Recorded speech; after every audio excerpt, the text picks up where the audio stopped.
Bam. And whoa, we lost Link. What's going on, everybody? Verno, I'm Stu from Dr. Doom's fan club. We just lost. Link was just here. He could have flipped. He could have flipped. He could be the upside down right now. I don't Yes, he see him. could. I'm sure he'll be back momentarily. Here he comes. He's loading There he in is. right. What up? Nice. What up? We're here to What talk up? Stranger Things season 5. We're going to do some general discussion on this series as a whole, of course. But first of all, what up, Big Stu? It's been a while since I've seen you. How you been, man? What up, brother? Yeah. Happy holidays to you both. Hope the season was good to you guys. Happy New Year. Yeah, man, things have been good. Good start to the year so far. Um, of course we had this incredible series to kind of enjoy over each of the holidays. I really love that release schedule. So I do, yeah, dude. I wish I had been on it on the release schedule that everyone it was was. I awesome, dude. I Yeah. binged it all like once it had all come out because me and my wife decided to rewatch the entire series. Like she didn't even tell me what she was doing. I was like, all right, Stranger Things season 5. Like, all right, sit down, let's do it. And she season 1, episode 1. I was like, what, for real? She's like, yeah, let's just catch up. I'm like, okay. I understand like season 4, but no, we binged the whole thing. So That's awesome. I've been living in the fucking Hawkins in the upside down for like 3 weeks now. But That's Lake, my awesome. dude, I know you just finished it within the past week. Last I talked to you, you hadn't finished it yet. But what up, dude? Yo, yeah. I finished it a few days ago. Well, the very last episode. Yeah, man, it was. I've got some thoughts. I said it earlier, but well, a couple streams ago, but I had left off at like three. Mm-hmm. So I kind of just picked up from there. But because of you and the wifey's rewatch of the whole thing, I actually started my rewatch because today I was like, oh man, we're doing it. I should have got the first 2 seasons in. So I started my rewatch today. Actually, made it up to like episode 3, season Oh, 1. damn. I thought you were about to say that I rewatched season 1 and 2 I today. wish. I was like, whoa. Hell yeah. Well, like Stu, like we were just talking about backstage. I've been avoiding spoilers. I was telling you, like it seemed like I could get on Instagram, I could get on X, and I wasn't getting spoilers. But if I fuck around on Facebook, people are trying to spoil everything. Yeah. But so, and then the other thing that we had mentioned briefly backstage is a lot of negativity out there. A lot of negativity. It is I've been so trying to many. avoid, So I don't want many to hear times. anything. I don't want to hear positivity, negativity. I just want to go into shit not knowing anything about it because I'm too easily affected by outside opinions. I've found out about myself. But anyway, so I'll just tell you real quick my experience with it. Then I want to get your guys' opinions. We're going to break down the season, the whole season 5, talk about what we liked about it, what we didn't like about it, and then I want to rank the seasons after that, and then I have some general Stranger Things topics to get into. But real quick, I rewatched the whole thing, fucking loving most of it. The different other seasons. Start this one, and it took me like 3 episodes, maybe 2, 3 before I was more into it. I kind of wasn't feeling it at first. I thought it was kind of a weak first episode relative to the rest of the show. And then by the end of it, I was pretty swept up in it and I kind of loved it. And then then I started looking at YouTube a little bit. I'm like, okay, I want to watch like some ending explained, just some Easter eggs, shit like that. And that's when I started to really notice like, this is the worst shit ever. This is why the Duffer brothers are fucking douchebags. I'm like, oh boy. I was like, okay. And I kind of get it a little bit, but I almost didn't even want to watch like any like there was like certain videos that are like, this is why it sucks and blah, blah, blah. You need to know why Yeah. what you just watched sucks. And I Yeah. didn't even want to watch it because I had my issues with it for sure. And we'll get into it, but I definitely didn't be like, oh, that sucked. And they ruined it. It was the worst shit ever. I didn't feel that at all. And I didn't even want to know why people thought that because I didn't want it to influence me. And then when I rewatch it, I'm like, oh yeah, no, I know this everything. But anyway, after looking into some shit, I do definitely see what some of the gripes are with some plot holes. And one of the biggest things for me was like it felt rushed. It's like out of all the seasons that shouldn't have felt rushed, like this one to a degree felt rushed. I had some other things more specific, like shit that we'll get into, but for the most part, I loved the ending. I'm not saying it was a great like episode at the end. It was fine. It was Mhm. cool. It had a lot of like, let's stop and talk about a lot of shit and get super sentimental, but whatever. That's what this show is. It's all about being sentimental. So it didn't like bother me. And then the very end, which we'll obviously get into, me and my wife are both like fighting back tears. Like, I'm fucking cool. I'm not, you know what I mean? So like it really hit me at the end, and I kind of loved it. I loved a lot of what they did with the end, but I also think it might be towards the lower tier of seasons that they've done, which kind of sucks. But at the same time, Yes, it's so hard to do this, man. I think what people don't it realize, is. season 1 was the shit. It was so mysterious. It's like, well, no shit, we didn't know anything. It's way easier. Exactly. Not that it's easy, but it's way easier to make a really compelling, mysterious story when you're like just learning about the characters and learning about all this stuff. And you shed more light on shit you have to throughout 4 seasons, and it's really hard to keep that. Like to keep this is what I'll say, then I'll send it to you, Stu. You remember Lost? You watched Lost? Both of you, right? I did not watch it, but I definitely remember that moment in time. Okay. Well, in Lost, when you hear about these people, the others, like, they're on the other side of the island, they're so mysterious. You're like, whoa, they're crazy. And then 3-4 seasons later, like you're hanging out with the others, some others are part of the group, and they're not cool anymore. And it's like, whatever. It's impossible to keep things like that cool, but I think they did enough to keep it good, and that I'm overall pretty damn fucking satisfied with the ending of the series. And I think it's one of the greatest series that was ever existed. It's one of the most important and influential ever with what it did for streaming and the way it like opened up other companies to pour money into streaming shows like this. So I think they did a pretty damn good job. It seems like they might have missed I think an important thing was like it was original, but you could see its influences, if that makes sense. Like Right. I don't really know. It's starting to pick up, but I feel like the streaming services took like the wrong message from Stranger Things. Like, I think that's a large part of its success is because it was such a unique voice at the time. Right. Also, even the 80s thing. Like now we're living in a world nostalgia. where everything, or not everything, but so many people have done the Stranger Things 80s nostalgia. Shit, we've moved on to 90s nostalgia because it's been a decade since it came out. So that's a huge part. And then the other thing while I'm thinking of it is the world, like this is the first season that started off without happy campers that we get. Every season at the season opener, everybody thinks that they've defeated the evil and everything's cool. So there's like we're all there's like this different tone, and then we settle into what's the threat? This one is like I was comparing it to like Order of the Phoenix or like the last Deathly Hallows, the last Harry Potter movies. Yeah. Where they're not even in school. They start out, they're a member of this fucking squad that are fighting mystical powers. That's and it's really serious from that set the tone where it's like different. And Dustin, which we can get into all these things, Dustin being different. He was like the heart of the show. Yeah, you know what I mean? And him having this like attitude that he had is kind of a bummer. I totally get it. It works, but I think it's like it's something that changed like the tone and the feeling. It didn't feel like Stranger Things kind of because of those things. But overall, Stu, thoughts on that, and what'd you think, dude? Yeah, I mean, I love what you said. It's been a cultural touchstone for the past what 10 years, right? I remember first discovering that. So I had working in the kitchen. This was when I was at the mill in MacArthur, which is now closed. But I remember working there. I got a burn on my finger, got infected.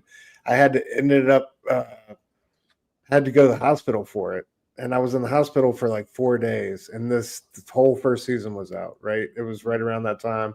I watched the whole joint on my phone in the hospital by myself. It was just such a great experience, a cool way to kind of digest that first season. I fell in love with it like from there. So it's crazy to see like what it's become now and just the mega event that this last season was, all the way around. But did you watch most of the seasons as they came out? Like, have you been pretty consistently into it? Yeah, okay, for sure. Like, definitely. And I missed it. Like, I used to. The one thing I've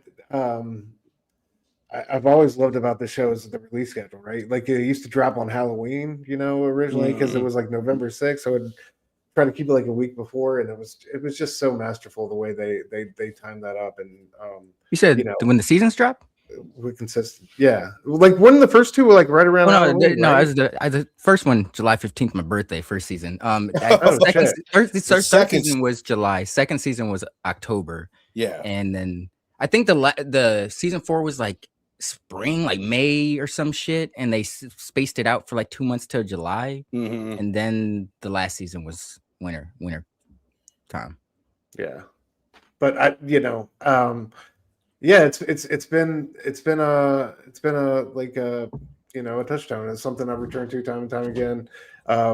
It's been awesome because I like really got to share and experience it with my daughter, and like that's been a huge part of our come up with the show. So yeah, I think the last season was a good job. It was a huge task to land the plane. I think they did it for the most part, especially in that last episode. There were like, I guess, drops and releases, sections of this last season. I preferred like, some over the other ones. I definitely like the first 3 episodes more than anything else. I think, yeah. I like how it started out, man. I think, yeah, to that Stu's point, like I think like Stranger Things seasons over the years to kind of follow the theme of like maybe not necessarily slow burn is the correct word, but it kind of their pacing is like the first half of the episodes is like the puzzle pieces are being laid out. Then it's like after like episode 5 or 6, the momentum till the end is fucking, and they finish off with a bang for the most part. So I would specifically with this season. I mean, we'll get to it, but I really do agree with that. Like I was like very curious. I was satisfied, but I was curious. I was very curious as to how the season started, and I kind of felt like it didn't match that excitement towards the end. Yeah, after the first 3, I was hyped, and it tapered off a little bit more moving forward. But I still think the finale was super solid. So definitely enjoyed the experience all the way through. I'm not the amount of like hate and vitriol like at the finale in this last season is kind of is too much for me. I just think that's misplaced and people are getting carried away, and like as we get further and further removed, I think this one, it's not Game of Thrones last season. It's expectations. That's what we do. We got to temper our expectations. Sometimes absolutely we'll have such high expectations that it's never going to exceed those. Exactly. Even if it's fucking does its job, which this show did. But I think people just had such high expectations of, for example, there's a lot of people that want to see certain relationships, and because those relationships didn't play out or something like that was their expectation, right. But well, there's so much complaining about even like where was Susie? Where were all these Argyle? Like Dustin's girlfriend, the stoner pizza guy. Oh yeah, stoner pizza guy. He could fuck There's off. a lot of shit to do, man. Like you got to be a little bit forgiving and understanding. Yeah, I'll take Barb back. How hard this shit is. RP. What up, Rogue, my brother? All you guys in the chat, appreciate you. Hit the like button. I never say that, but hit it. Weird choice to spend. This is Rogue saying weird choice to spend so much time on Holly when all everyone wanted was more of the original cast together. Definitely. That threw me off. See, that is kind of the part that grew on me more, like what they were doing with Vecna. Like, it still wasn't great, don't get me wrong, but like dipshit Derek and the boys hanging out in the 50s, like that kind of grew on me as it went on. Billy Judd, what up? Like, appreciate you. Yeah, Holly and Derek were like and that group of kids was like, I was not with like, it was kind of threw me off at first, and then the Duffer Brothers commented on that. I said they actually said that was because the show started off with like that kid Goonies adventures, but as they're grown ass adults by the end, so they kind of wanted to interject or try to interject that feeling again. The varying levels, varying degrees of success, but I thought it took away from, because I was like, what is she going to be important? She really wasn't important and all that. Like the kids weren't important because it was just a random 12 kids. They didn't even give a reason as to why he needed 12 kids. It was just So then there's a lot of that too that I'm hearing complaints about, like why November 6th? They made a big deal out of it that was the day, and then no explanation on it. And there's a lot of shit that what I kept seeing is plot holes, and then I looked into it, and it's like there's not a lot that really mattered to me. Like even once I found out about the plot holes, for me the issues was the pacing and I give Mike Flanagan a lot of shit. I call him Mike the Monologue Flanagan for his television series with the monologues going on and on. Stranger Things did a lot of that, but I get swept up in them. Like there's a lot of them that'll start out and I'll be like, oh God, this is getting a little eye rolling. Then by the end of it, I got a tear rolling down my cheek. I'm like, fuck it. I love you too, Will. And things that's a gripe. That is a gripe of mine. Will didn't work for you, bro. I don't know if it worked for you. Which part? Well, go ahead. The monologue. I just felt like it was OD for the character. That's an example of what, like, I think like the later seasons faltered at is like the cheesy monologues kind of with that laid out kind of exposition and shit sometimes worked in the earlier seasons. The last seasons, there was a few times where I'm like, I get it, but this is not the time to be sharing that type of information. Like, when even a more recent example, Will's case, at the last episode, I felt like it was so out of place. Or like, did everybody need to be there? Like, even though I love him, the dude with the glasses that knows kung fu, the detective dude, like I love Murray. him, but where Murray, did he need to be there? Like, 'cause I'm watching everyone's interaction or in the look in the background for people who don't really have a connection to Will, and it's just so awkward because Murray's like there. I'm like, you don't even fucking know Will, bro. Like, this doesn't mean jack shit to you. So there's a lot of moments. I think there was a lot of time in between, though. Like, maybe Murray and Will have been doing a lot of crazy shit together. They fucked up on that aspect too. Like season 4, that kind of pissed me off. But like, once I was watching season 5, I was with it. But the momentum, season 4 made me think that the end of season 4, where they're looking at fucking, the upside down busting through. I thought it was going to be all shit hits the wall in season 5, and it was just going to be bang, bang, bang, bang, bang. But season 5 did this whole thing where they got to set everybody up again. Now everybody's living at I don't know. It was they lost a lot of, especially with it being 3 years in between. I just thought it was so weird to try to lose that momentum. Wasn't it weird that they started the way that they did with everybody living at the Wheelers, Home Alone, and then they didn't do anything with it? I felt like they did the intro to Roseanne, the show. I feel like it was Roseanne. There's a point where the people passing a plate down a dinner table. Right? I felt like they even the way the camera like kind of slid, like they redid that shot, which that's one of the great things about. We've got all the Back to the Future references, all the Alien references in this season. Like they kind of pick a couple different. They highlight all sorts of shit, but they kind of pick a couple that they're really going to lead into each season. A couple comments.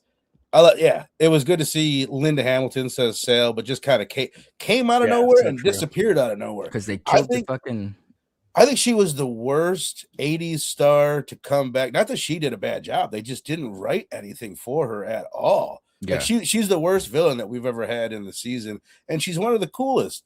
Like people to pop up, be like, oh shit, Sarah Connor. And then like honestly kind of terrible. It was kind of a really they don't do anything with poorly written. I thought that's to be honest, I'm confused about it's 11's sister. I forget her name, the one that cast Illusions, because 8. Okay. I was like, it felt like she was just, I don't know, but it's like, okay, so they established in season 2 that her whole thing was illusions, and then a lot of how shit played off was illusions in the final season in certain aspects. So I'm like, did they set that up all the way in the beginning, or was it like I felt like she was brought back for no reason, but clearly she's a plot device. Like she got a couple things on that. First of all, when I saw her, the reveal was like great, like really good to bring her back. It was kind of if she didn't get brought back, people would be like, "Hey, what about that sister?" You know what I mean? Or they could have. I thought that was a cool thing, and I think I really think she was just there to have that reveal, and then the very ending, which we'll get into further. I don't want to do it too much without Big Stu here. I want to wait a little bit. But the ending, like the way that they use her powers to kind of explain away what possibly could have happened, I think is like the main reason why they brought her back. But I agree with you. She's just kind of like a big player that could have been really, useful, and she's not. They just kind of, me and you talked. I think you were talking about season 3 or season 4. And you had mentioned I had the same complaints before. Season 1 and season 2, you've got the whole gang together. And then season 3 is when they really like, all right, you go over there, you go over there. They do like an Avengers type thing. We need to split everybody up, then everybody will come together at the end. Thor gets the hammer. It's badass. And it works to varying degrees of success. In this season, it kind of tells me why writers do that. Like why that's easier to do instead of having 12 people standing around and everyone's got to get a different job. And it's what are you doing? And what are you doing? When you've got them all split up with different goals, it makes it easier to kind of like separate everything in a way. I think it's easier to write. It just like comes together more nicely. There was one scene where they're putting together a plan in season 5 where it's just like everyone's like, they say it's that scene where someone's like, I, and different people are saying like 3 times, but I'm just like, why did we need that? You know, like everybody's on everybody's on the same page. Like I like it, like it's hard to make people stand out when you got everyone together, and it gets to a point where you just got random shit being said. Like anybody could have said that, you know, it's a Right. pointless scene. Right. Exactly. Everybody's kind of quipping the same. Yeah. Bailey saying, I wish Eddie or Barb got mentioned. Eddie got mentioned. I felt like one thing that I appreciated was Barb got forgotten though. the Barb weight did. the weight of Eddie's death in season 4 really played into this one. Big, it was a big Changed factor. Dustin's character completely, his motivations, and he got brought up quite a bit. One thing that it was funny because my wife had said to me, like, I thought it felt a little out of character the way Dustin ripped the diploma out and flipped the principal off. And I was like, I kind of felt like he was kind of embodying Eddie. That's what Eddie said he was Yeah, going to do. Yeah, and then that's what she said. She's like, I'm actually reading right now. Well. That's what he said he would do. I was like, oh, I loved that. So that it was that I to be honest, I think Dustin overall, this is going too far ahead. Probably had the best, my favorite character arc in terms of, you know, it seemed like a natural progression, and it's Series wide. Yeah, I think I agree with you. Yeah, Dustin, I think, you know, he was kind of the one that, like you said, the heart, always kind of putting shit together. Like, you know, everyone else is, I don't know. He's the one that applied himself to try to make sense out of everything. And it was like a lot of it. He was like the brain trust a lot of the time. And the funniest. Like, he's the brains and the funniest. And like the cutest. He raised a Demogorgon like himself. Right. Yes. He just went for a little night swim. I love that scene. Did you guys see oh my god, the parents were like, was Eddie there and Max and Dustin were like, yes, no, and Caleb was like, we don't know. Yeah, it was just, I love that scene, bro. Rogue, my brother, is saying the early seasons have a certain charm with them being younger, some of the acting a little rough, easier to give the kids a pass. 100%, man. Yeah, and it's just, that's another thing. Like, how do you get past them being kids is such a big part of what made the early seasons work. All right, so since you've been watching season 1, how do you, I feel like just based on what I saw in season 3, or the 3 episodes of season 1 that I rewatched, Winona Ryder was a lot better in the earlier seasons. Let's talk about it, baby. Bro. That's my biggest fucking gripe. Winona Ryder, I know you're listening. I know you're watching. You're probably in the chat. Fuck you. No. Dude, because you're right. I think like one of the biggest draws of season 1's was that Winona Ryder coming out of nowhere. You hadn't seen her in forever, at least I hadn't, and putting her in that position with the mom, dealing with the dead son. Really, at one point, she goes to the funeral. She was like unbelievable. Season 2, she's okay. She's pretty good because Will is dealing with some shit still, so she's pretty good. Season 3, they don't know what the fuck to do with her. 3 is a problem. Yeah. They don't know what to do with her. She's off running around playing Miami Vice or Magnum PI with Hopper. She seems like a crazy cat lady at that point. Season 4, she's a fucking secret agent running around with Murray to Russia doing a jailbreak. And she's just the comic relief in those 2 seasons. And my big thing is, I was telling my wife, I was certainly thinking it, is like, I hope in season 5, like they get back, do something cool with Will that's going to put Joyce in a similar situation, have her be one of the big factors. And she was terrible. Like, she was just poorly acting, seemed like she wasn't into it. I think what part of it was, too much CG. It could have been part of it.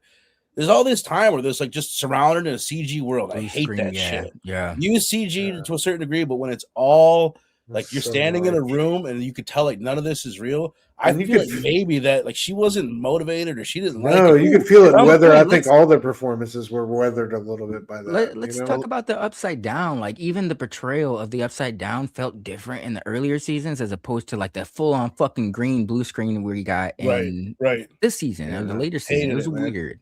There's so many. I feel like there's so many people that don't mind that'll watch. Yeah. I always think of Quantum Mania. For whatever reason, that's one of the Marvel movies. This is driving me nuts. You can just tell it's 3 actors. They're all standing next to each other. Like Guardians of the Galaxy will use a lot of CG, but like the sets are real. Yes, you know what I mean.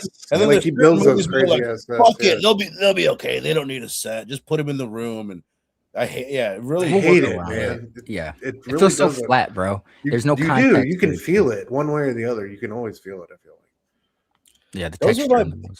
Those are kind of my. like I just jotted down real fucking quick. I spent like 3 minutes on this, so I'm sure there's a lot more I get to. But like my 3 biggest gripes were Joyce.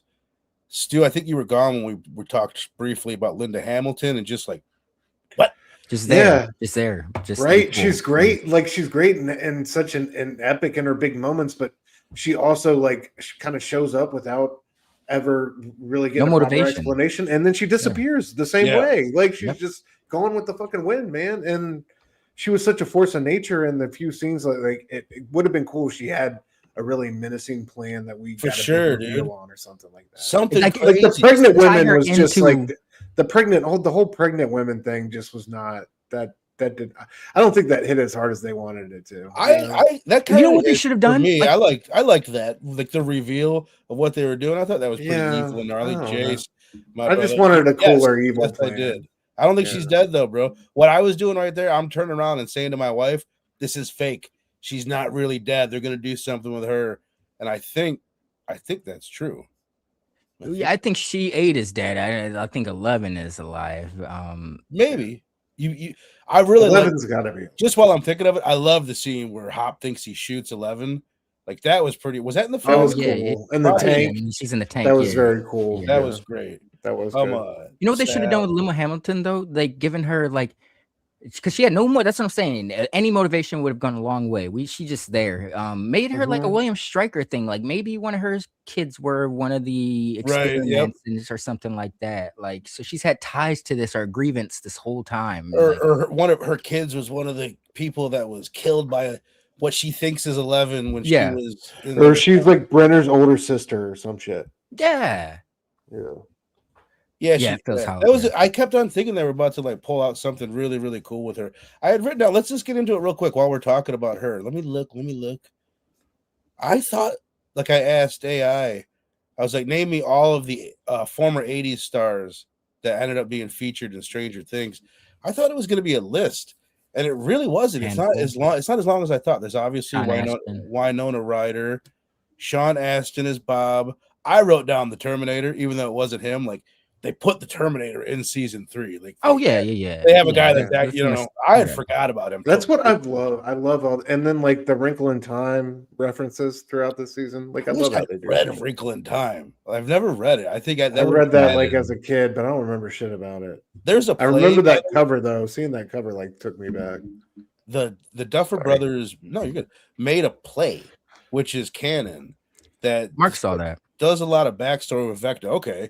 And I guess like there's certain people that were, I don't know. I guess you would enjoy certain things in this season a little bit more if you knew more of the The backstory backstory. that Yeah. it tells you. So I don't really know details on that. Just to name the other two was, damn it, I had his name. Maybe you guys would know his name. The guy from The Princess Bride that was the mayor in season 3. Oh, Carl, he was in Robin Hood and Yes. Robin Hood and Tights or whatever.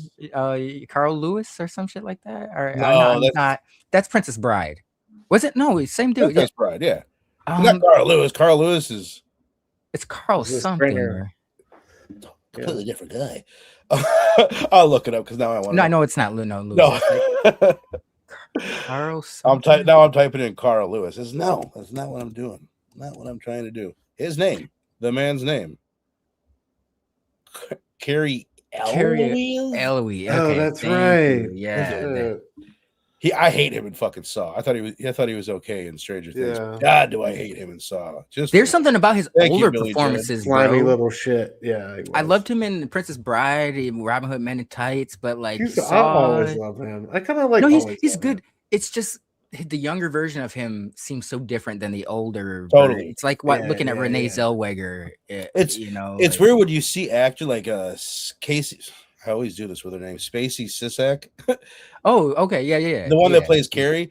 Mhm. I didn't even realize, like, I saw her as an older lady. I'm like, oh my god, that's the same person. I Yep. love that when you know someone as an old person. They look completely different. Yeah, a couple things from Rogue.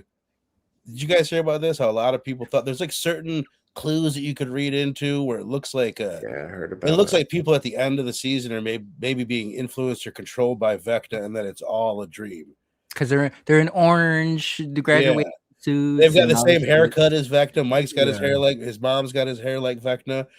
and everybody thought that an episode was going to drop yesterday or But something. if Would have been epic. you look It's at the like- seasons overall, like season one, so they great. did this thematically. Like season 1 has 8 episodes, 2 has 9, 3 has 8, 4 has 9, 4 goes crazy would- with the runtime. Yeah. 5 would have. Yeah.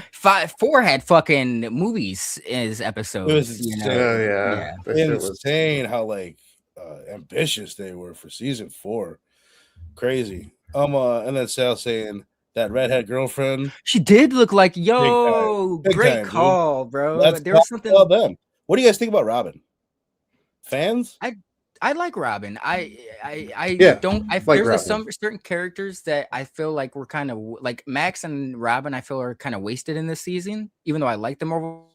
A lot, yeah. Whoa. Max, they had to sub for her. I don't know she's if I doing was so- froze. Am I froze? I think I'm Same. froze. Okay, Yeah, no, I'm you're froze. back. Okay. Here's the cast. This Max, is you the know- best I could do. Oh no, But- okay.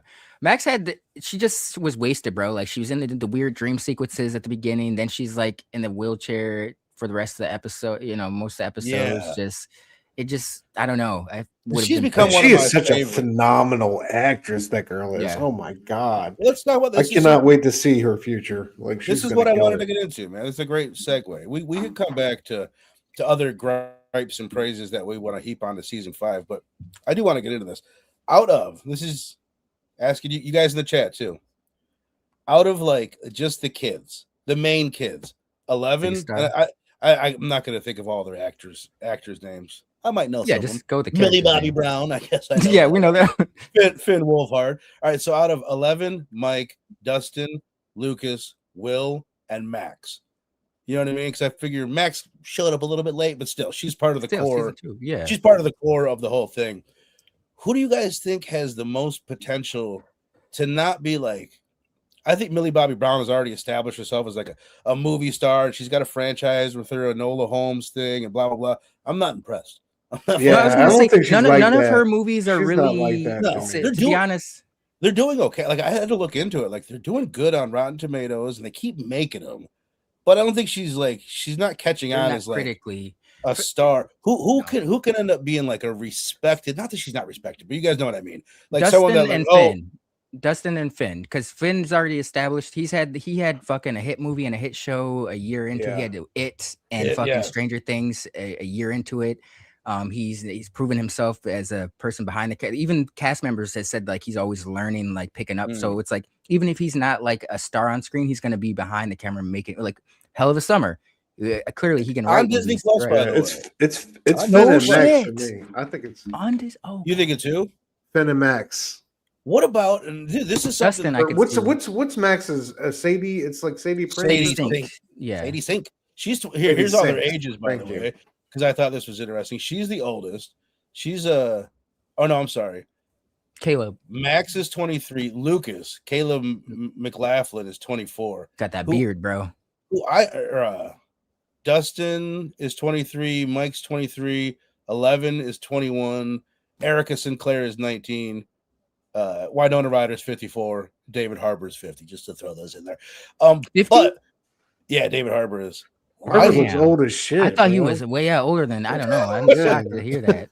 Okay. I think, dude, like Lucas, the first season, like Lucas kind of gets the short end of the stick to a degree because Mike's the leader. 11's 11.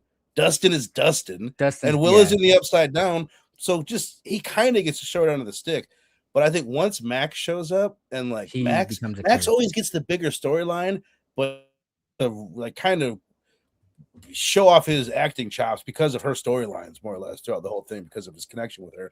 Anyway, rewatching it, I think like he's him. the most consistently solid, really good. He can be super charming. He can be like really Goofy. serious. Nobody looks fucking crazier than he does when he's crying with tears coming down his face. Like that scene when Max is up fucking arms breaking and he's screaming like damn, like I think that kid could do anything. I really think he's got He was actually in lot this of movie potential. called Concrete Cowboy with Idris Elba. I think it's on Netflix. Yeah, I think he did a long time ago though. He was obviously younger, but no, Mhm. I agree with that. Like I think he showed the biggest range in terms Right. of all the actors. Like he played every scene.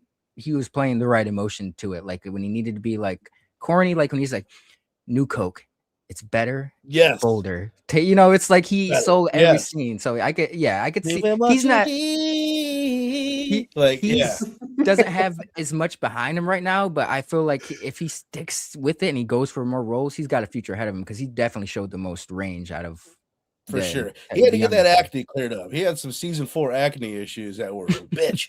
Like he Man, was really struggling with. I gotta say, last season, his fucking bro. Okay, like His flat season top? 4, they couldn't line my man up, bro. Like, come on, They changed it like, this season. I noticed right away, like, oh, they tweaked no, I the didn't. flat top. Season 4 was okay. Season 4 is the flat top kind of grew at me, but it's like his beginning haircut in season 5 was pissing me off, bro. That's funny. They shaped it up towards the end, but it was different. I didn't know that. I noticed it being bigger and a little bit manlier. But I think he's got the chops to be a leading man. The other one, I know he's not part of who we're talking about. I don't know his name either. But the actor that plays Steve, yes, bro, he could do whatever they ask him to do. Facts. You know what? He's got like a hit song. Like I just learned that last year, bro. That right? And I'm back in Chicago. I was like, feel it. That's Joe Carey. That's fucking. I saw him bro. performing that shit on stage. I'm like, this is that motherfucker. Yes, like, he's got a Steve was super talented. Steve and Dustin were the heart of the show. Like Steve, for sure. Steve. Sure. Speaking of his acting capabilities, like the Duff brothers have said they were going to write him off in season 1, but he was supposed to die. He became such a central character. Well, you can kind of almost tell, like there's times where story wise they didn't really know what to do with him. Yep. But like looking at where he starts out in season 1, just picture like the scene with him bullying around Jonathan Byers. What a waste! Camera and shit, like where he was there. To him being drugged up at the end with the truth serum at the end of season 3 and how wacky he is there. And like that's range. Like he was like whatever they asked him to do, he fucking nailed it. He was the best part fucking of season 3. So natural too. Star Wars it just felt so natural for him. Yo, speaking of Jonathan, he was another waste, bro. Like if you're looking at, because I was just watching him in season 1, and like, but goddamn, did he have such a strong character arc, and it's like he just became background stoner eventually. Like that pissed, that pissed me off. I think, dude, like it's another thing. Like as it expands, it's so hard to keep everybody relevant to give them their due. And I think that's why everything kind of gets lost in the sauce to a degree in season 5 because of that. There's too much going on. Yeah. So hold on, Sadie Sink is in the MCU. She's got to be Jean Grey. She's gonna be right? in brand new day. She's gonna be in Spider-Man. Now, an easy Mary answer would be Jackpot.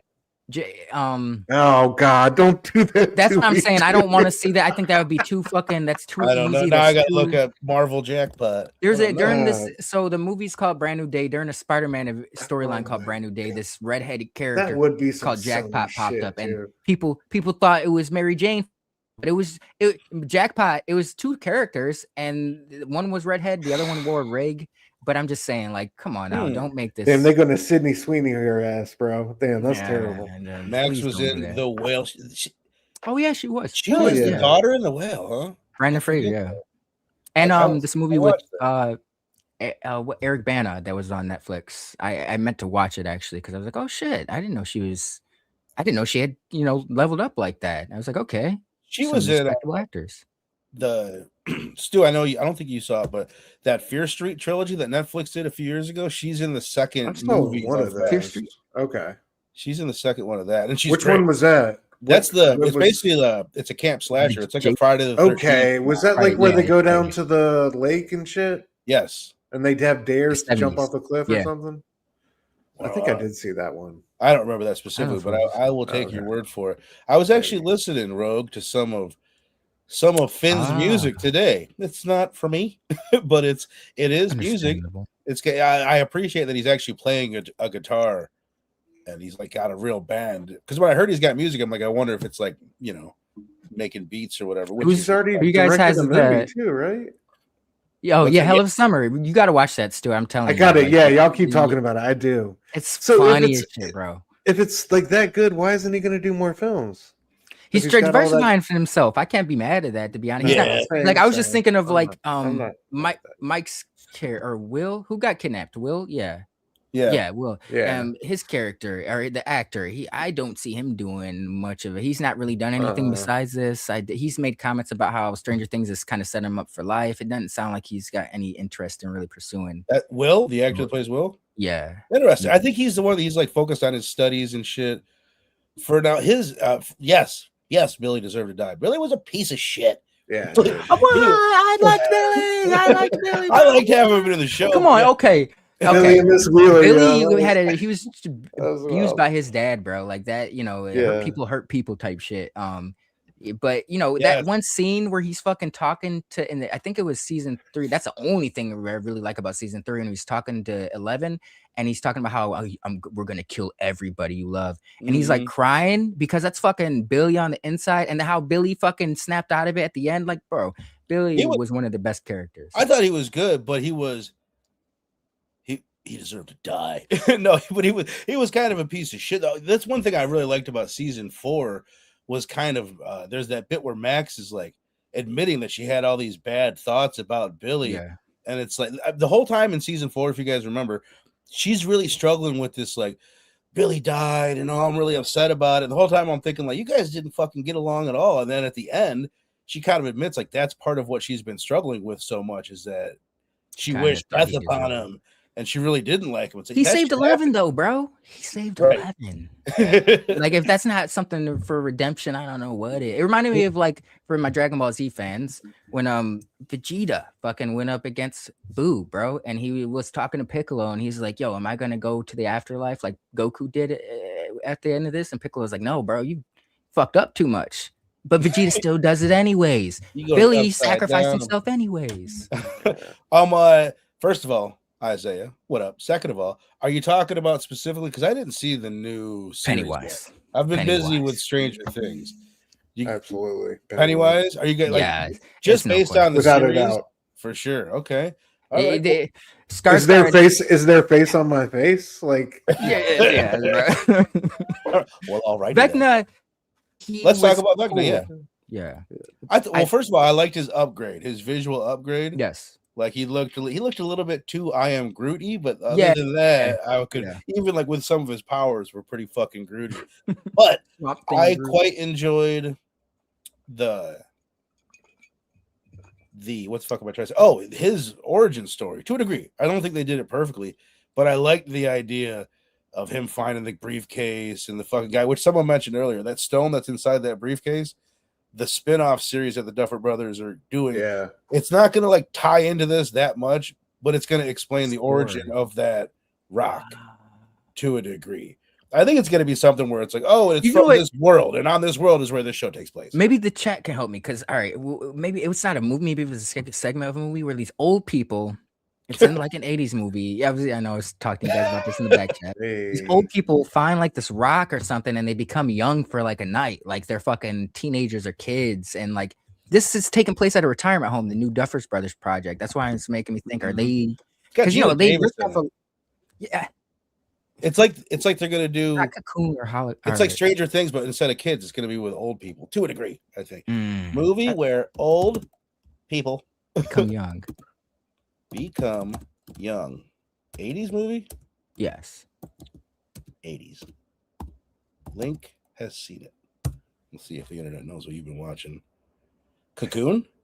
I think that might be, I think it is Cocoon then. Okay, yeah. Directed by Ron Howard. I wasn't sure. You said Link has seen it.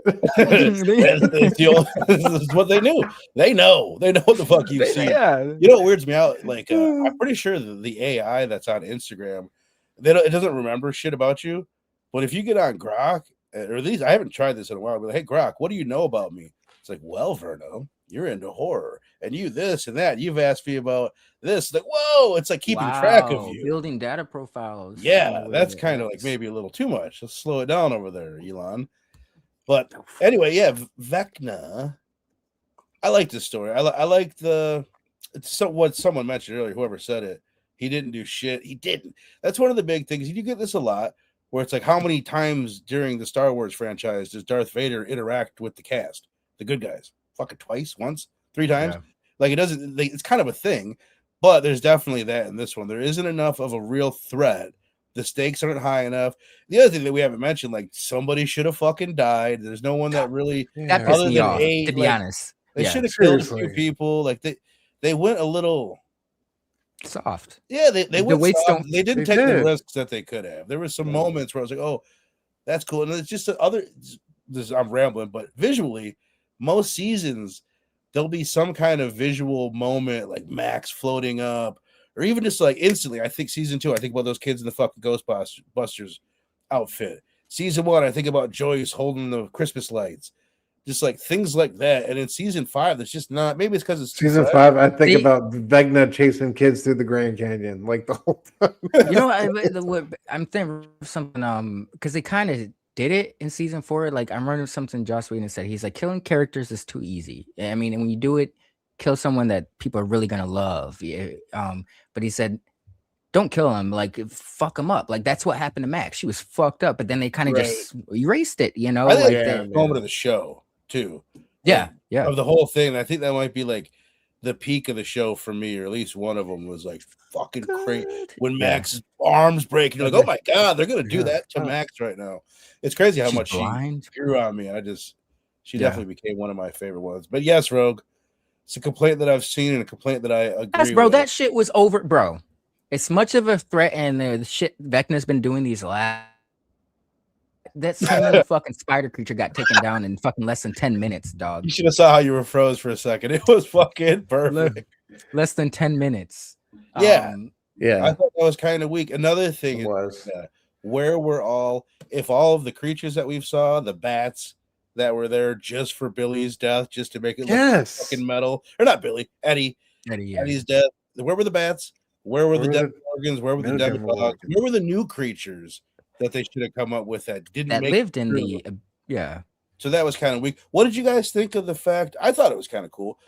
The fact that the upside down itself was just the wormhole bridge to another world. Like, did you guys have issues with it? I didn't think it was mind blowing.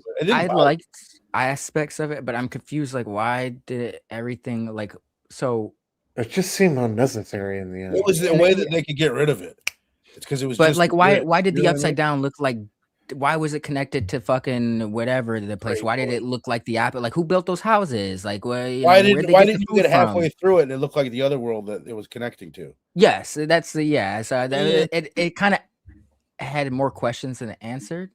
I don't know if they point. really knew where they were gonna go with that, and that was just them trying to really find an answer for that.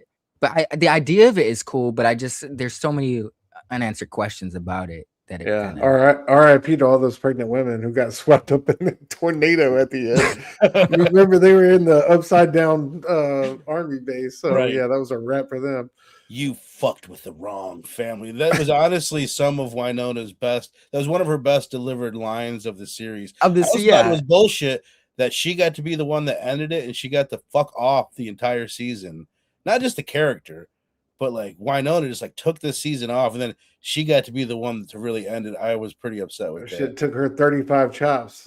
they should have had a fucking scene Oh, this like is it was the like comment that I wanted to have up for that. The wrong one up. But you guys get what I'm saying. they should have had a scene like fucking Office Space where they're like stomping out the fucking the ID PDF printer report thing, and Right. like they should have had like all the kids just gang stomping Vecna, bro. Like he's because Vecna fucked with them the most. Like Joyce getting the last swing, like bitch, you were crazy. I mean, Joyce did some shit, but she was like crazy cat lady for a good most of this season in particular. So it's like.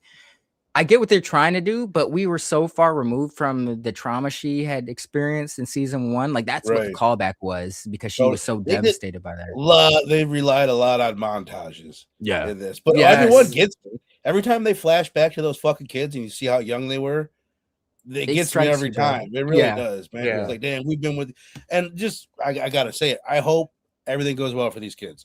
So far, so good. You know what I mean? I feel like Oh no, child crazy actors- Disney. Child actors have kind of learned from like, damn, we don't last very long unless we do something. Need some therapy, stay away from the drugs or whatever. But so far, so good. I You know hope what it is, everything though? goes well for them. It's a detriment at this time. Like it might be like technology and social media that's allowed these kid actors not to have it's easier for them to voice shit as opposed to previous Right. years where it's a lot of swept up behind closed doors type of things and Plus, they can certain- learn.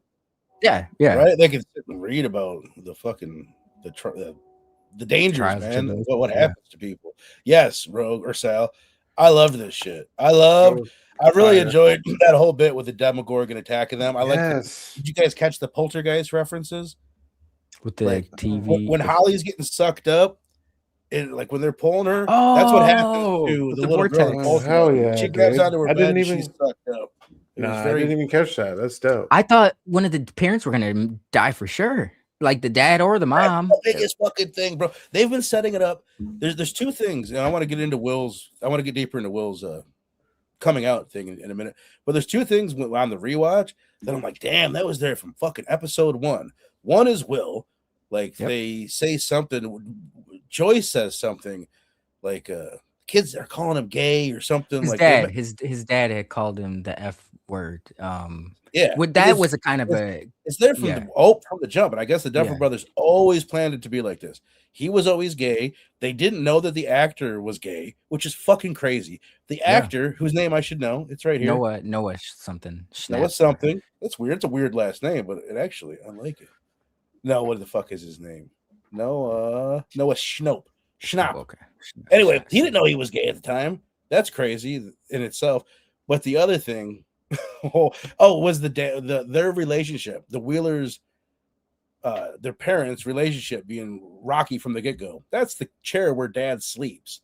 And that's one thing I loved about the series is how they slowly kind of built that up to where Mrs. Wheeler's having the affair, or potentially having the affair with Billy in season 3. Yeah. And then I expected them to finally pay that off since it's always been there.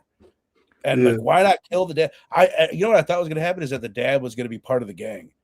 Like, oh, my wife got fucked up and now I'm part of the gang, and he just disappeared. Got an edge, yeah. They should have killed him for sure. I agree. Shoulda, coulda, woulda. All right. What did I want to get into? Okay, Will's coming out here. First of all, when Will has his moment, like a few episodes before that, where they find out he's got powers, I thought that was pretty cool. I really enjoyed that. I think my favorite moment of this season was probably when Will remote pilots Vecna. Max, if you can hear me, run. I fucking love that. I thought that was like so damn cool. And so that was great. And then like we're waiting for him to come out. They've been building it up for seasons. He had that moment with Mike in season 4 where they're riding. He's about to tell him. Basically, he's talking about how you can tell. They're laying it on very thick that Will is gay for years now, and that eventually he's going to come out. And then Robin keeps on telling him, "You just got to tell someone," or she's telling him his experience. When I told someone, it made everything easier. And that was the episode where at the end he like got his powers. And I had heard the only like light spoiler that I had was I saw a meme real quick where someone was criticizing the coming out scene. Like it could have been better. There was something wrong with it. And I thought that he was about to like in the middle of that crowd that he was going to have to be like, I'm gay. And that was what was going to give him his powers. And I was like, oh, this is good. I see why they have an issue with it. But anyway, they didn't do that. Instead, we all know what they did. They got everybody that Will has ever fucking stood next to in a room. They got Dude, I like your version better. So here, it's like Cyclops. My experience watching the Will coming out scene is that I'm like, it starts out, I'm like, okay, this is awkward. How many people are in the room? It's really awkward timing. Like, I need to get this out before we go on this big fucking mission. I'm like, I get it. These things are important. It was out of place, bro. Yeah. The thing that, like, why I was like in tears by the end of it, by the end of his speech, was the way that they tied it in. Vecna got in my mind. He showed me my future. And like, you could put yourself in that position of like, dude, this is the fucking 80s. Like, as hard as it must still be to come out now, where it's like so accepted by so many people, I bet it's still fucking hard. And in 1987, it would have been like 10 times harder, if not. And like, it really, really, really worked for me. I thought like it was corny, it was cheesy as hell. But the show is corny and cheesy as hell a lot, and I love it. I didn't hate it. I didn't hate it. I just thought it was performative, and I just felt like like a little dramatic. I felt like when he's talking to Joyce initially, like I thought he was just gonna tell his mom, and that it worked for me. And when Mike walks in, I'm like, oh, that's your best friend. Perfect. Tell those two. He didn't need to make an announcement to Gary like, In the middle Yeah, of why it, are you smiling, Robin Gary? You don't turns know. on the radio. Just like, let's let everybody hear this. Go ahead. Go ahead. Mike's on. Or he's like leaning against something. He hits the accidental the intercom or some shit like that. But no, I just thought it was very.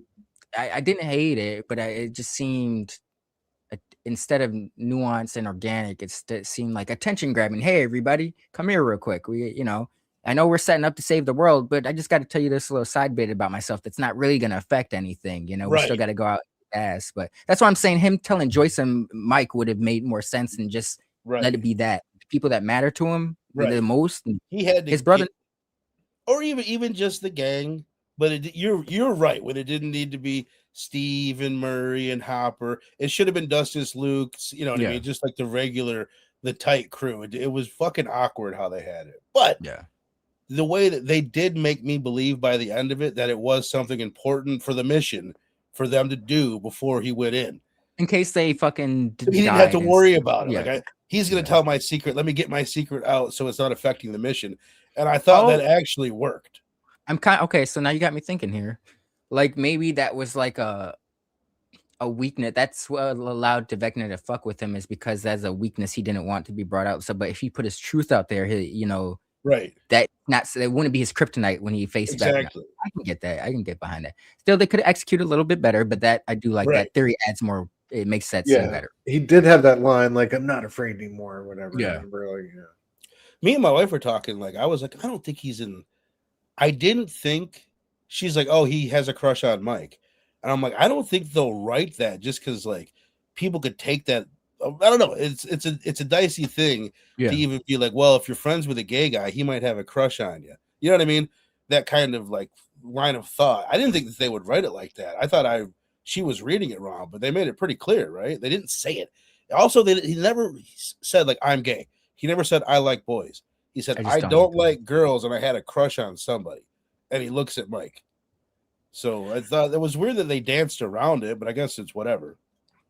I mean, I maybe like for Will, it's like that was his, because I felt like he kind of said that, like he thought he loved Mike, or he had but really it was I guess a infatuation of some sort. Like that had been his best friend for the longest time. He's attracted to men.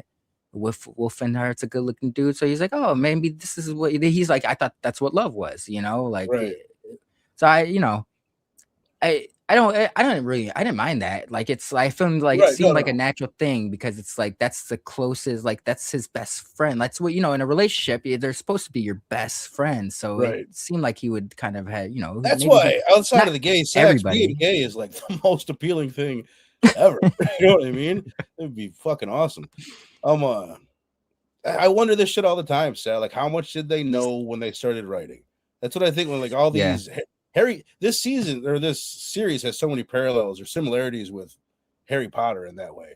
The series kind of matures as you go through it, and it gets scarier and more intense too, and it gets a little bit more adult as they go through it. In ways, man, I feel like they like the CGI. They get like it does get more adult, but we lose a lot in they get more CGI heavy as seasons go on, obviously, and shit like that. That the exposition dumps and the weird moments happens a lot more in the later seasons. For sure. For sure. Did you guys notice Frank Darabont directed? Yes. Kill that motherfucker. Yeah, one of the. Yeah, I think he directed a couple of them. It was like second last or the. Yeah, he did. But usually that's and then Sean Levy, the guy who did Deadpool, right? He's done a lot of them too. Like maybe I'm tripping, but I feel like I saw his name at the end of it. He was definitely on a bunch of them. That's one thing I know. Like going through the rewatch of the series, I kept on being like, if you start an episode that says written and directed by the Duffer Brothers, you're like, oh shit, it's gonna be a good one. Like they always direct the best episodes. They pick the best ones. Looking at some comments. Rogue says they said the word sorcerer way too many times. That was one thing I loved that they ended with the D&D thing, which I guess we can get into, man. Like there's one thing I kept thinking again on the rewatch of the series was like, dude, D&D, first of all, I want to play it. I wish I had like some nerdy friends that wanted to get down for some D&D because it seems fucking awesome. It seems use your super imagination, bro. Like, man, if you got it, yeah, the whole aspect of it's like it's up to you guys how much fun you have. Like, if you can tell a good ass story and Right. shit, like, yeah, that shit Yeah. would be dope. It's so cool, man. I thought, first of all, I don't know if you guys saw that I said one of the homies. Whoa, where's it at? Somebody was saying the Duffer Brothers said that they had that plan from the get-go. Oh, I meant to comment on that. Okay, so initially, like, they had intended for Stranger Things to be like an anthology. Like, after season 2 was supposed to be a new cast and a new place and set place in the 90s. But that's what I'm curious about, this new project they're producing. Like, If if it it was an takes place in idea. the early 90s and shit, I'm wondering if that's carryover from their original. I wonder what they're gonna do. I want to be excited about it, but even like hearing about like the premise, not that it's a premise, but old folks home doesn't excite me. The Cocoon, bro, go watch Cocoon. Batteries not included. You'll love old people. Yeah. Sal saying Will was jealous of Elle and Mike's relationship for a bit. That's What up? true. What up, Eric, my brother? What's going on? D&D, BSC, D&D. That's what I'm talking about. You guys all, let's get on a plane. We need to be in person for this.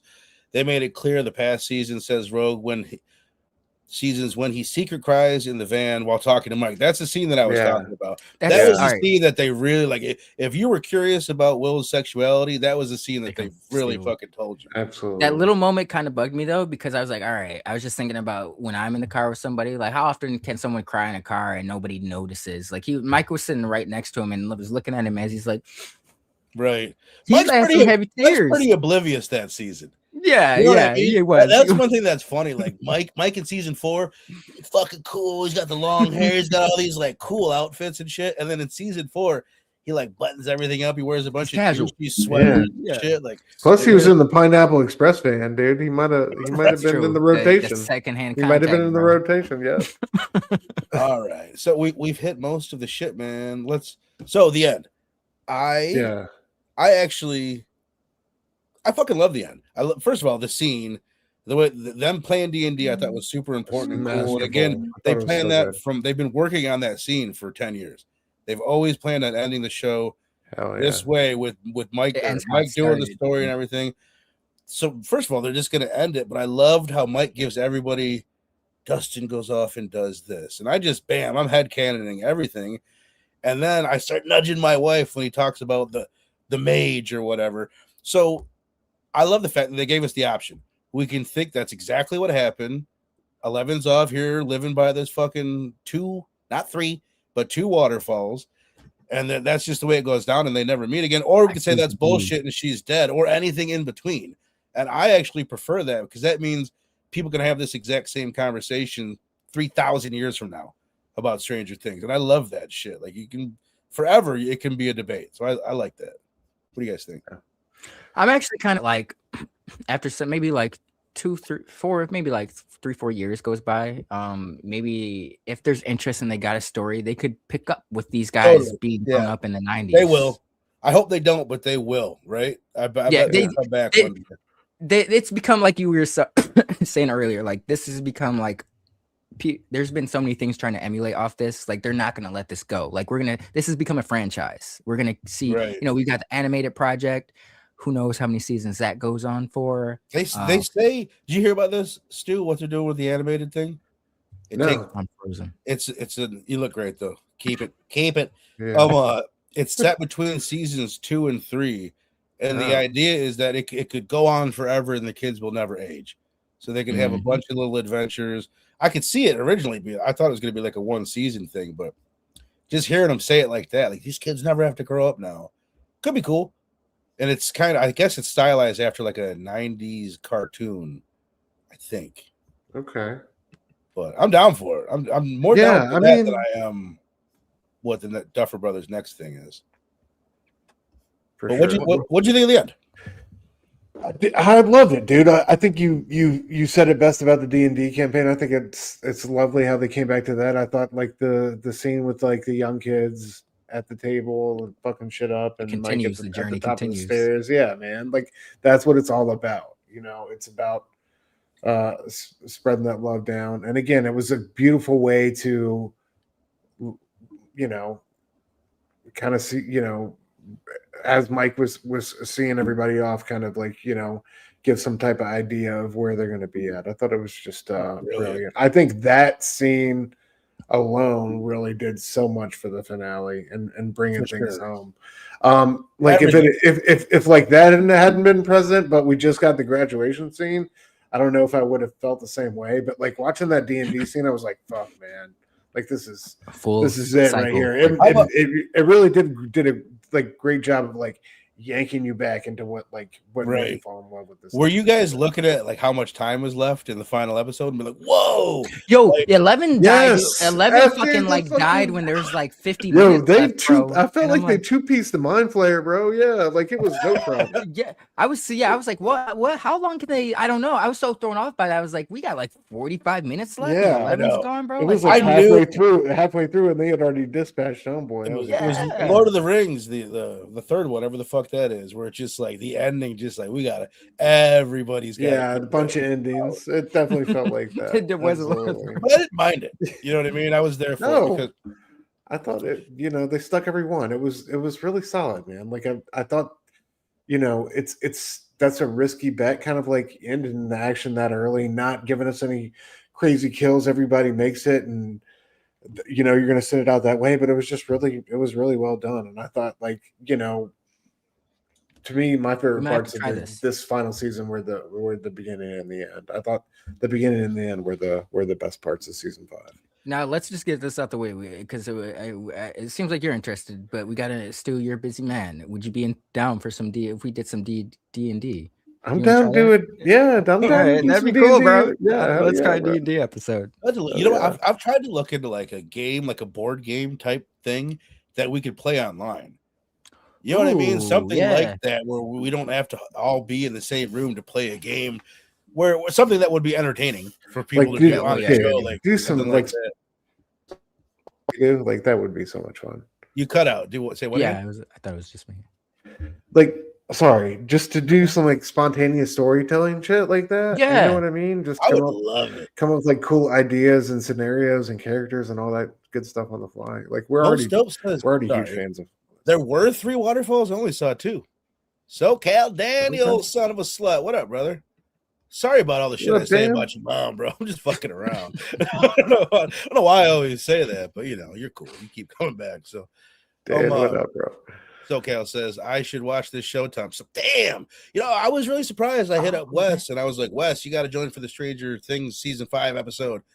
And he's like, I haven't seen it since season 1. I'm always weirded out that anybody doesn't watch Stranger Things. It might be best because there was, I was one of the examples where they lost me in those gaps between seasons, where I was just like that momentum, like when I got like my head, it was in a different place when season 3 rolled around. Like I had my son coming and shit. Like, so it was just like, I don't know. There was enough time where it's easy for people to kind of like, I'll get to, as opposed to coming out annually or like every other year. If you're taking like 2 to 3 years in between seasons, it's a testament to the show's popularity. Right. But not many shows can survive off that kind of release length. You can't keep the quality, especially with that jump from season 3 to 4 and the length. Like, it's the only way they could do it, and to keep everyone fucking sane, probably for these kids.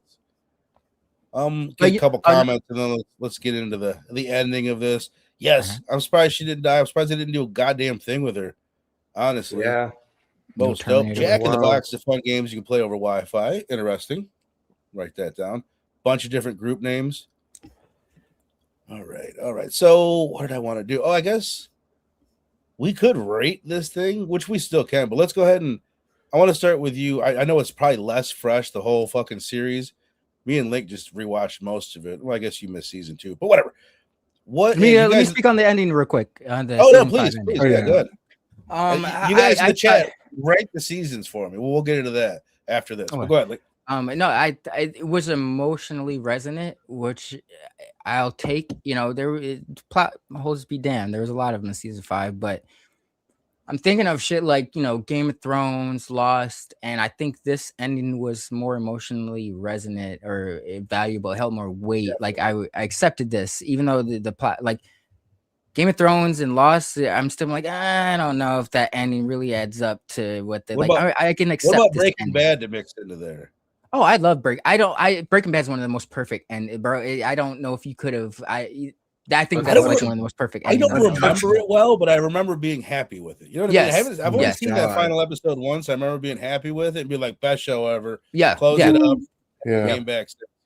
But I will, even with the plot holes, like shit like Lost and Game of Thrones, it's easy. I'm like, nah, you can't. It's easy to. And I wanted to say it's like it's not about the destination; it's about the journey. But destination does matter, bro. Totally. Endings can savage a shit series, or they can fucking leave a stain on a great series.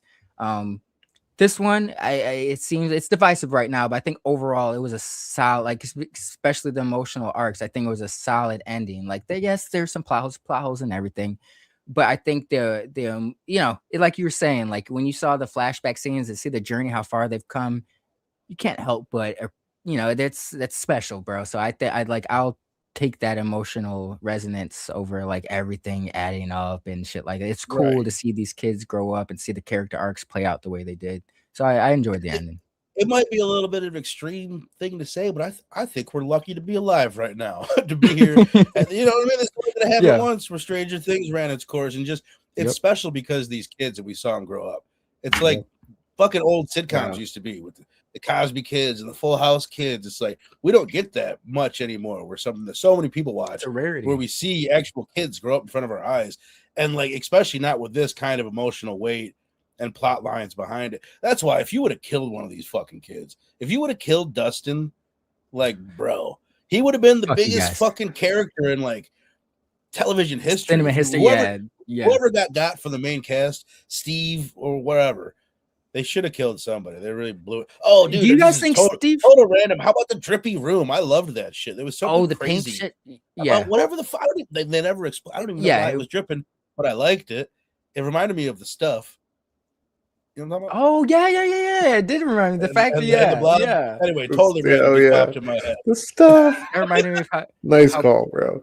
Pointless. Like I would be honest, like Mike's brother,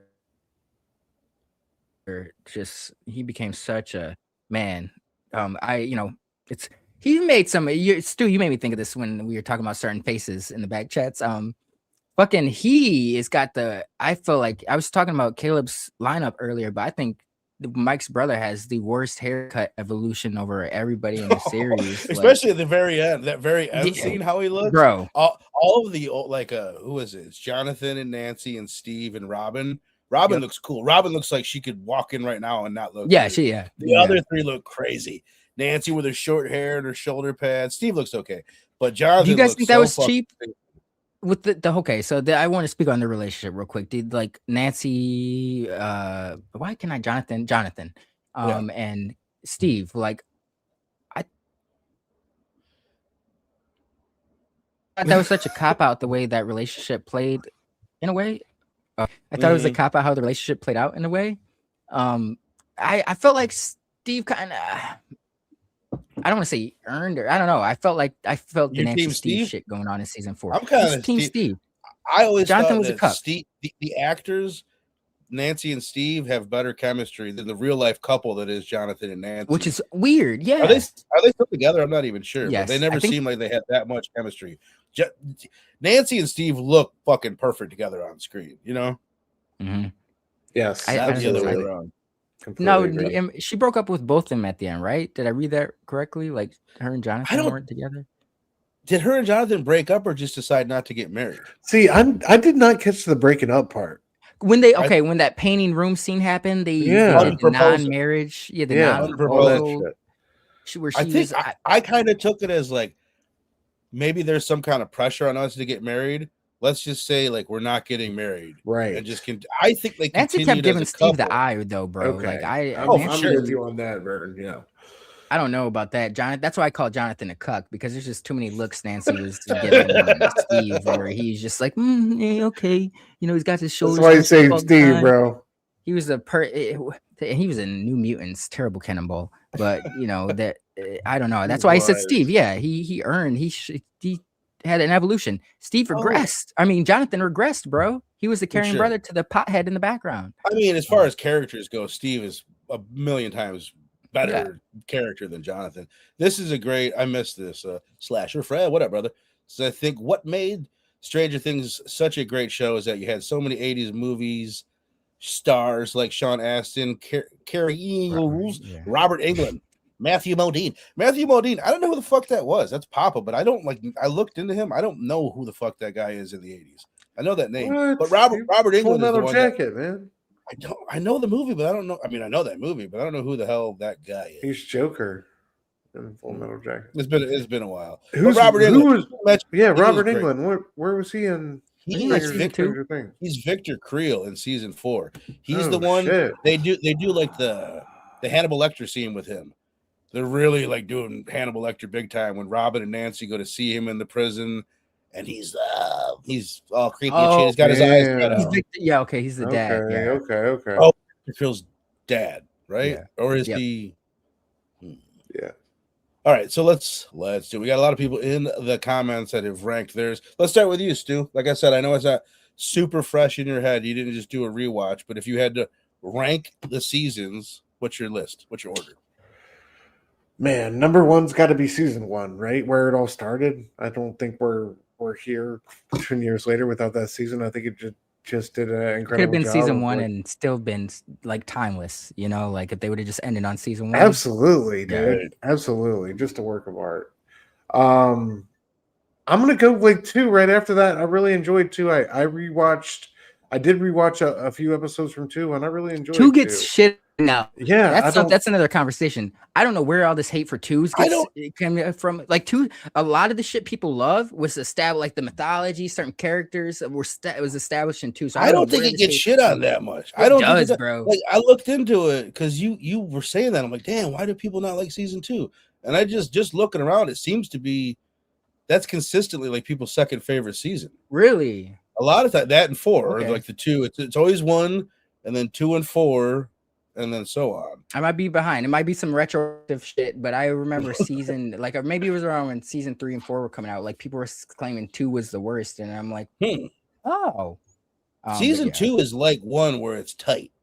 You know what I mean? But anyway, Stu, continue with the rankings. My apologies.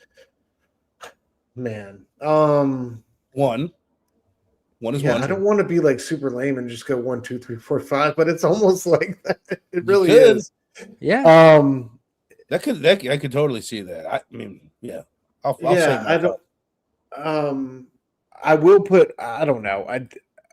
I will agree with what you said about 4 and the ambition there. So I'll put that slightly above 3. But like 4 and 3 both weren't nearly anywhere as good to me as 1 and 2 were, and just I think taking it out west would lost me a little bit in 4. I can see that. There's parts of 4's got so much going on that there's parts that I fucking hate, but there's parts that I love so much that it's very like true. They balance each other out. Very true. And then like some of those like some of those epic showdowns in the and like the Russian jail yard and shit like that are just like some of the best scenes of the series. So yeah.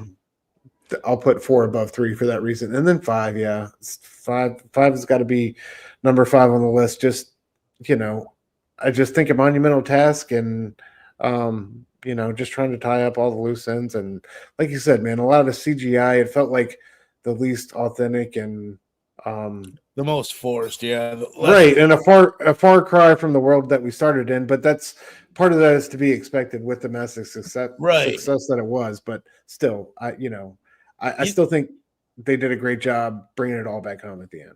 That's one thing that maybe I mentioned this earlier. It's one thing I wanted to mention is just like it was really hard, even like the way that when the first season came out, or every season that came out up until now, it was like you really felt the 80s-ness of it, and you felt like I love how you felt it becoming like deeper into the 80s as the series went and shit.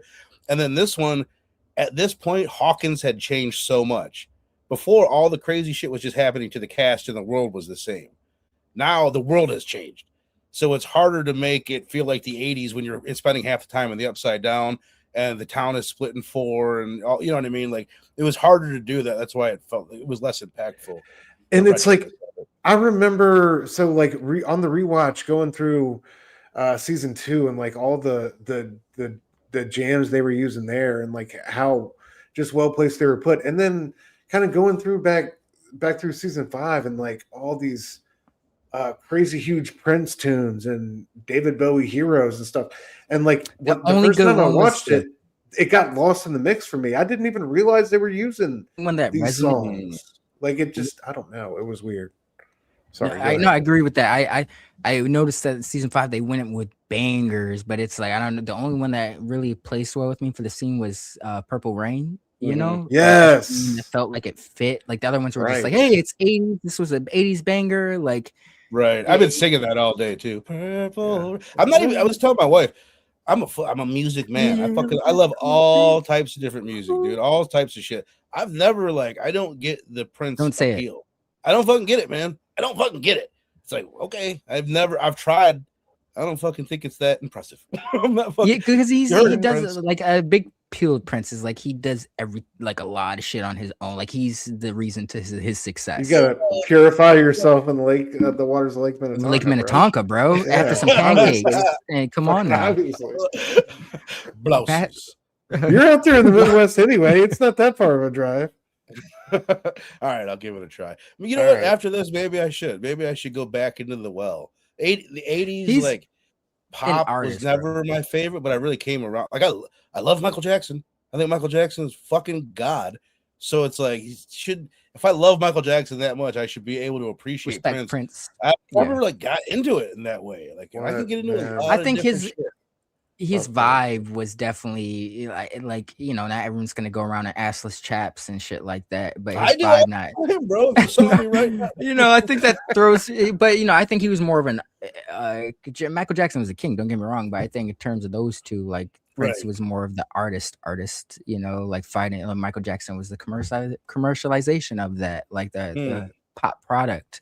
For sure. Then not to say he wasn't fighting the system, but Prince fought the system way before Michael did. That was his whole. Yeah. It's interesting how similar they are. Like, and they both had their issues with the productions, the studios and shit. But all right, so Stu said, am I correct? 1, 2, 3, 4, 5 is your ranking. No, I'm gonna go 1, 2, 4, 3, 5. Okay. I respect that. I like that a lot more, actually. Yeah. Evan's saying favorite season 4. Love it. Season number 2, he goes 4, 1, 3, 5, 2. Well, that's right there with what Link made. Well, I was saying, yeah. Maybe you've been reading up on what Evan Anthony has to say over there. He's traveling in time now. Season 1, 5 out of 5 says Sale. Jace, giving it season 4. Man, there's 2 people that have 4 at 1. 4, 1, 3, 5, 2. And I love you guys. I love you guys' love for 4, but you're just losing me at 2. Where come on, y'all. You're not lame. You're just a sweet guy. He says it's a 5-way tie. All were great. It's too easy. Yeah, that's lame. That is. Don't go with a cop out. Should we block him? Let's take his wrench away. Says, I think what made. Oh, never mind. We already read that. We got one more ranking down here. We'll come back to the other ones. Rogue says 1, 2, 4, 5, 3. I can dig that too. Yeah, I can really dig that, bro. Should have died. Yes, Billy. What a waste. Billy, now that I look at your profile picture, go to bed, Billy. It's past your bedtime. Go, Mr. What's It's Calling. No, I'm just joking, Billy. Stick around. Hit that like button. Mr. What's It's Calling. All right. Link, go ahead, man. I'll catch up to the comments, guys. All right. So season 1, but general gist real quick. Like damn. Okay. All right, I'm with you. Season 2 is like okay. He's like what? Season 4 is okay. Season 5 is like, it's satisfactory. But yeah, I go 1, 2, 4, 5, 3. I think that. So I guess I was Rogues. Yeah, I think I was telling you guys. I think 3. It took me numerous times to get into. Like I didn't watch 3 until last month. I've tried multiple times to really get into, and I just couldn't. I couldn't watch 4 without watching 3. I could not jive with 3. I think that's what something 4 rectified, where it's like everybody was spaced apart and brought together at the end, but on a epic scale, so it made sense because people are in Russia and shit. But to Force credit, the goofy Russian shit didn't get introduced until season 3, where they're fucking working at an ice cream mall and discover underground Russian layers, and it was. Season 3, Yeah, I really bothered by season 3. That's what I'm saying. I don't understand people's gripe with season 2 because a lot of the mythology people love and the characters and shit was established in season 2, and it was very similar in style and tone to season 1. So Definitely. yeah, 1, 2, 4, 5, 3. Love it. 5 was weak, but at least I had the emotional resonance. 3 really bugged me, bro. The only standout that shit for me was the Dacre Montgomery as Billy, and it sucks that was his last season. Right. But Yeah. I'm trying to think of what, even like Billy's death. I wasn't into that whole like what they did in season 3. It got a lot more like actiony. They went less horror, less tone. more comedy, more action. When the exposition started, the Hopper doing the Miami Vice stuff, so it was more, or Magnum PI, whatever the fuck it is. It was more of that feel, and it's just like went away from the roots of the show. Like you said it really well, like a week ago or so when we were talking about it. Season 1, you got to do your thing. Season 2, you need to be a good sequel to season 1, and I thought it really fucking very organically. In season 2, they made like the bridge, and they did great stuff with Will, blah blah blah. Season 3, they had to kind of reinvent the wheel, and I thought that's where they fumbled the biggest. I don't hate it. I still like, you know what I mean. I still don't fucking hate it, but I think it's the fucking, for me, it's the worst one. So anyway, my ranking. Fuck, I'm gonna stick to my guns. This is what I said before. I'll say this again. Season 1 is like Sgt. Pepper's, and then season 4 is like the White Album. Okay, it's more ambitious. There's more of it, but it's not as tight. There's more things that kind of lose you a little bit. It's not as good in certain areas, but the peaks. I don't know if I would say the peaks are better on the White Album. I might be losing the analogy a little bit. No, I like it. But you get what the fuck I'm saying. Like in season 4, it has more moments. Like, dude, at the fucking end, iconic when they kill, the way they line it up, if you can remember, they've got Max floating up in the air, and that's when they tie this shit up. Or right before that, they tie the stuff in with the high school basketball star that shows up. There's something about the way that they fucking lined all that up, like in such a fucking badass. It was like way. a Inception. It was so big, but still felt organic with everybody in their different spots. But it really, for me, that season sags in the middle a lot. Like, damn, they're really fucking dragging this out. They're at Susie's house now, and their whole goal is they got to get on Susie's dad's computer. Like, who gives a fuck about, like, they made it too long and too big. But I'm still gonna say, like, it soars in ways that season 1 doesn't even soar. So I'm gonna say 4 is the shit. Ooh, 4, 1 right behind it. It's probably above it, but whatever. I'm being edgy. 4, 1, 2 for sure. 5, and then 3, and that could flip flop when I rewatch 5, because 5 might be the worst, but the emotional highs in 5 for me kind of take over. Like, that's what I'm saying. They can win me over than the highs. Right. It never lost me. It never lost you, because you still had the emotional. Like, it didn't, you know what I mean? It didn't fucking stick the landing necessarily, but it never lost me, and it kept the emotional tie, like you're saying. Always with the fucking Beatles with this guy. If you want a different one, it would be Dark Side of the Moon and The Wall. That's actually probably the better comparison. That's a good analogy. Because The Wall might be better than the White Album.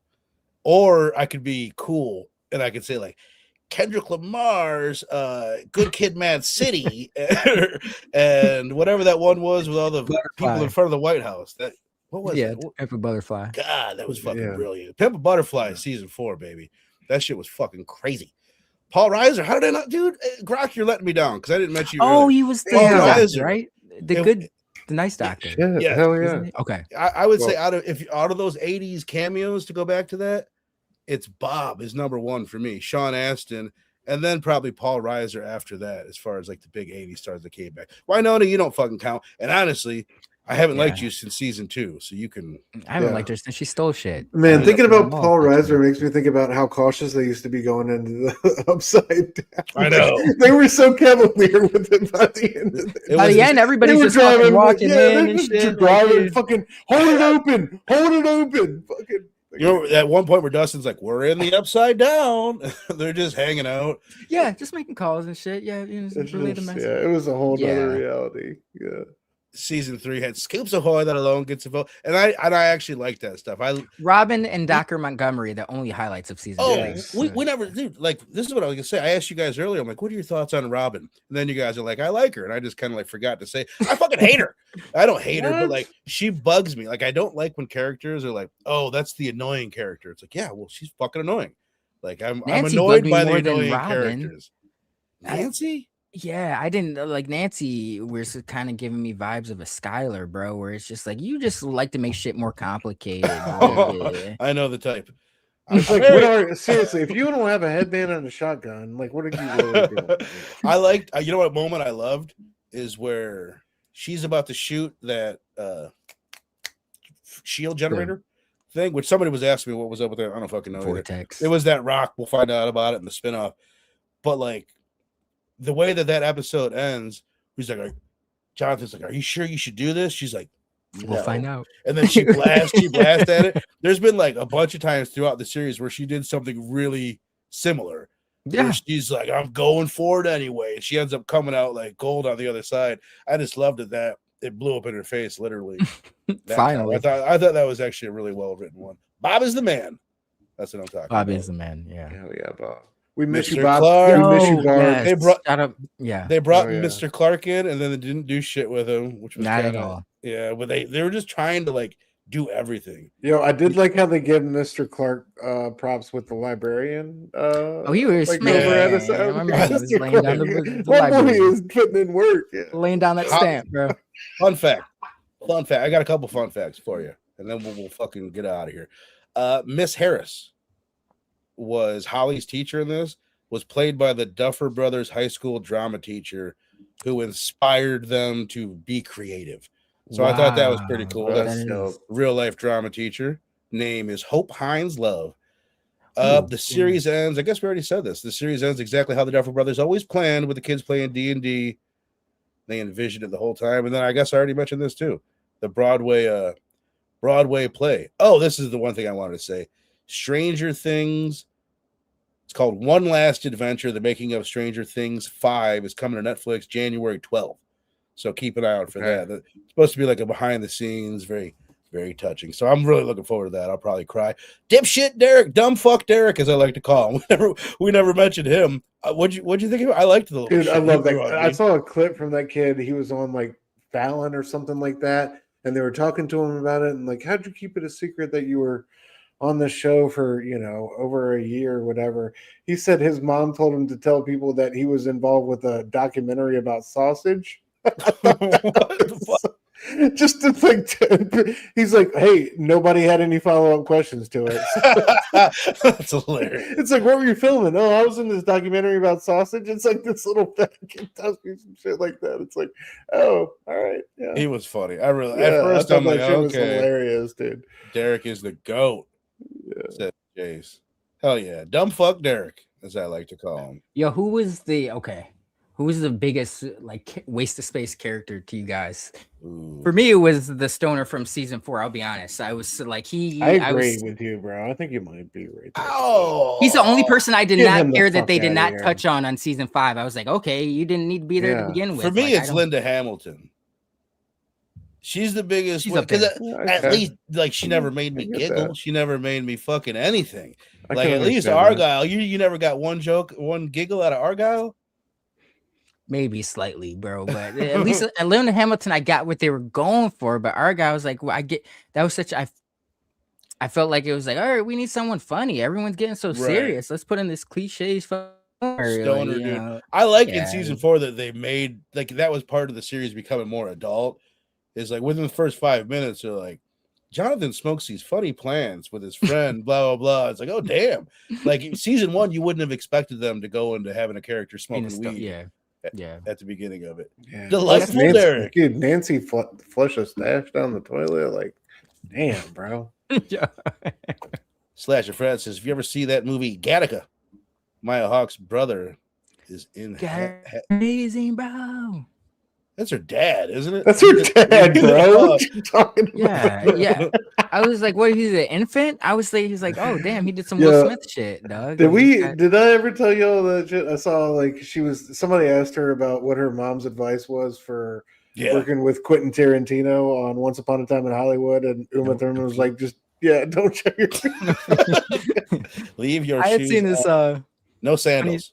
no I had seen this funny story her dad gave recently. It was on like Threads or something, but he was talking about how someone came up for pictures and he was just like, no, I don't. Or I think she was telling it, but he was watching the clip on the show, and she was like, yeah, someone came up and my dad was like, no, I don't got any time for pictures. And the dude was like, I don't even know who you are, bro. I just wanted to talk to Robin. Like, I thought that was pretty That's cool. Like, she's hysterical. coming into her own too. So To that's certain awesome. people, she's a way bigger star than either of her parents. Yes. She's not, but to certain people, Yes. she is. Yeah. To Billy, she probably is. Little homeboy Billy.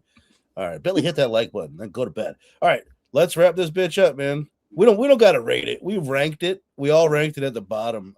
You know what I mean? I give it a B- or a C+ if I was gonna do that, but we don't gotta do it. It wasn't the best thing. Next week, Courtney Cox's Bangs Week, baby. We're jumping into it. Stabathon 2026. For those that don't know, we have covered Scream 1. We have covered Scream 2. Scream 7 is coming out on February 27th. I'm pretty sure. Don't quote me on that, but you've got the internet, so you can look it up.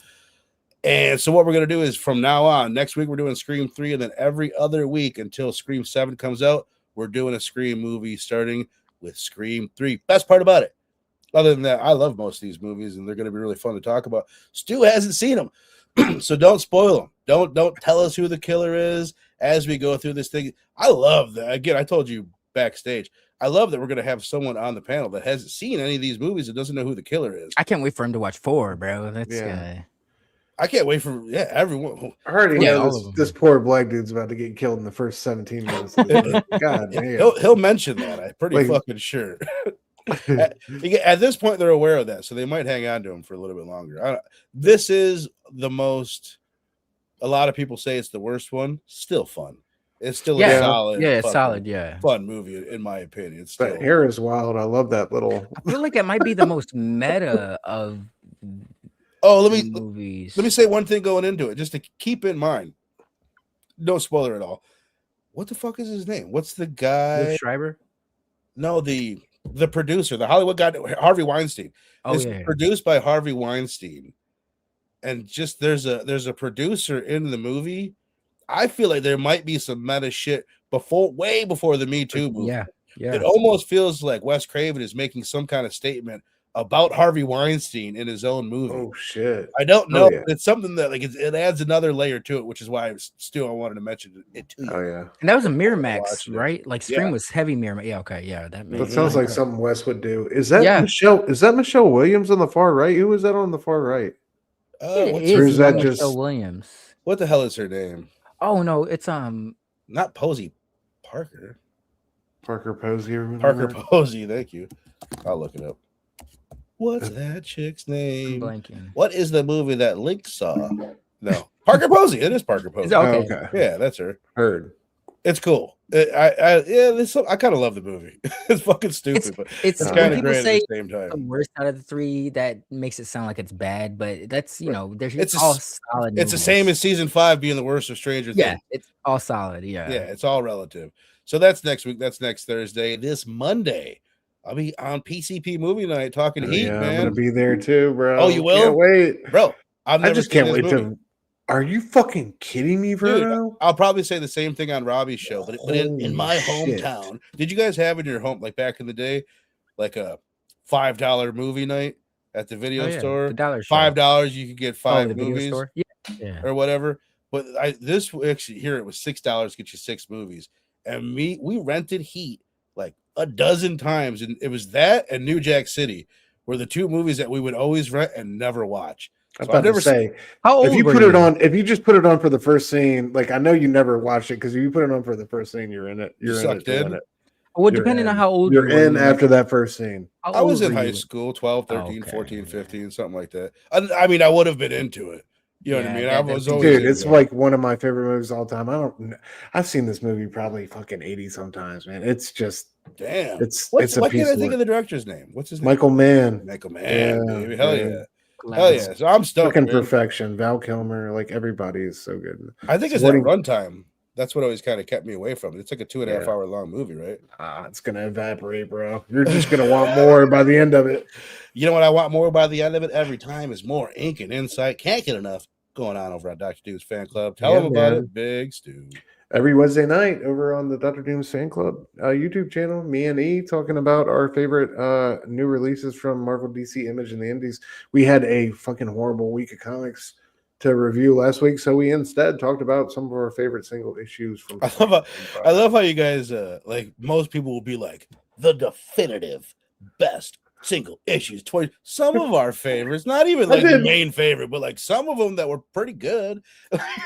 You're pretty vague about that. Yeah, that's right. Big Link. First of all, we had a great fucking conversation. You guys got to go check out the. Oh, dude. Yeah, I meant to say that, man. I checked out that show. Y'all did a great job on that. I loved all the categories you had, and I thought it was a great tribute to the year that was 2025. A great top 10 list. I got to get to some of those, man. Hell yeah, man! No, I appreciate that. Yeah. Well, that makes me think. We're also. I didn't make a thumbnail because I realized like I didn't have fucking time.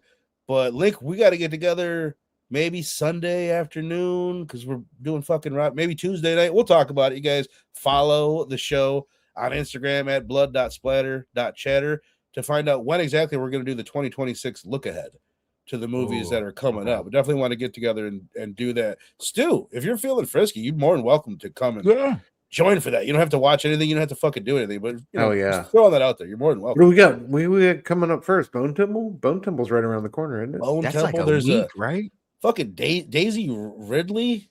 Ray Skywalker is in a goddamn zombie movie that's like out right now. There's a movie from Blumhouse, could be terrible. It actually might be good, called The Monkey. Or no, wait, never mind. I was gonna say y'all heard about that Undertone joint from I don't know what it's called. Shutter? Primate, maybe. It's Killer Monkeys. It actually looks like it could be pretty good.